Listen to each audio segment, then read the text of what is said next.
Dalawang uri ng cash flow. Ang cash flow po ay daloy ng pera sa ating mga kamay at meron dalawang klase po ng cash flow. Una, ito po yung perang pumapasok sa ating kamay tulad ng sahod at mga iba pa po nating income sa ating mga side hustles. At ang pangalawang klase naman po ng cash flow ay yung mga lumalabas na pera sa ating mga kamay. Ito yung mga expenses natin, pangbayad sa bills, yung mga ginagastos natin sa pambili ng ating mga luho, at mga bagay na pambayad sa bills at iba't iba pang pinagkakagastusan natin. Nakokontrol po ba natin ang daloy ng ating mga pera? Alin po ba ang mas marami? Ang pumapasok o mas marami ang lumalabas? Nice pong, ano po ba ang gusto nating anihin after 5 years? After 10 years or after 15 years. Ayan, kung ano po ang ating itinanim, yun din po ang ating aanihin. Kung tayo po ay nagtanim ng mangga, mangga rin po ang ating aanihin. Kung tayo po ay nagtanim ng mais, hindi po tayo pwedeng magtanim ng saging.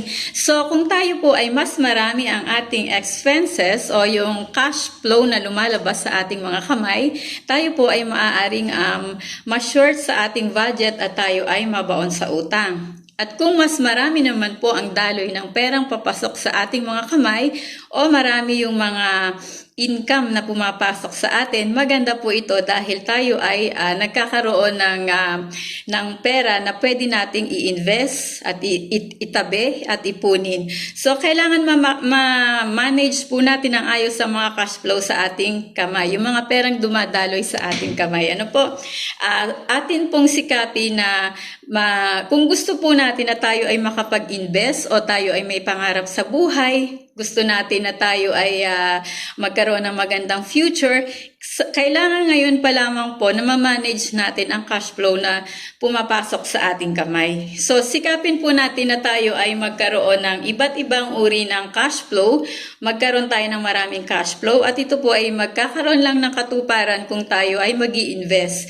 Dapat ngayon pa lang po na tayo ay nasa productive years natin, tayo marunong na tayong alam natin ang mga strategy at ang tamang kaalamang pampinansyal upang mapalago natin ang ating perang pinaghirapan. Ano po? Habang yung iba po, karamihan na business-minded, nagbi-business po sila para magkaroon sila ng maraming cash flow.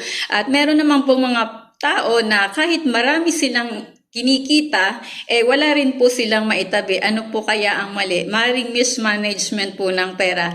Hindi nila nailagay sa investment vehicle na maganda, hindi sila nakapag-invest.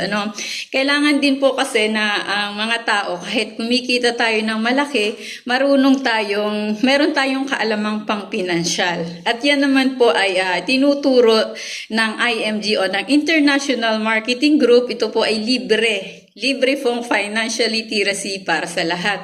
At kung nais nyo nga po na magkaroon ng magpa-financial check-up sa akin, pwede po kayong makipag-usap sa akin. At kung gusto nyo rin naman po na malaman kung ano yung mga first step kung paano kayo makapag-start ng pag-increase ng cash flow, pwede nyo po akong kausapin. So, sapagkat napakahalaga po na namamanage natin ang mga daloy ng pera sa ating mga kamay. Kailangan po magtanim tayo mag-invest tayo sa ngayon po. Nang sa ganon, after 5 to 10 years or 15 years, mag-aani po tayo ng bunga ng ating mga itinanim.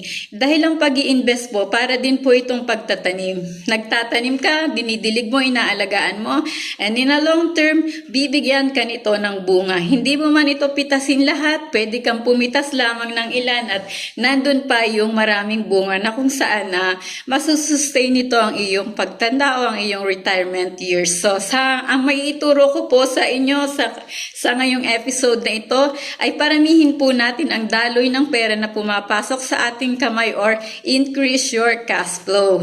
Ayan, at maaari ko po kayong tulungan sa bagay na yan. Isa po akong financial educator, may ini-offer po kami.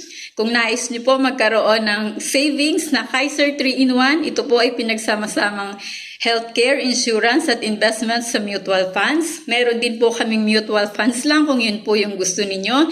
Pwede po kayong mag-umpisa sa pamamagitan na mag-member po kayo sa akin ng IMG at Yun po yung first step upang magkaroon kayo ng access sa mutual funds. Sa binayad niyo pong membership, meron na po itong initial na 1,000 pesos. Naka-invest po ito sa mutual funds, sa Soldibo, sa mga Jollibee and 10 blue chips company sa Pilipinas. And pwede po kayong mag-top up for as low as 20 pesos only. At kung gusto niyo naman po na maging business ito, katulad ko na sineshare ang kagandahan ng financial literacy.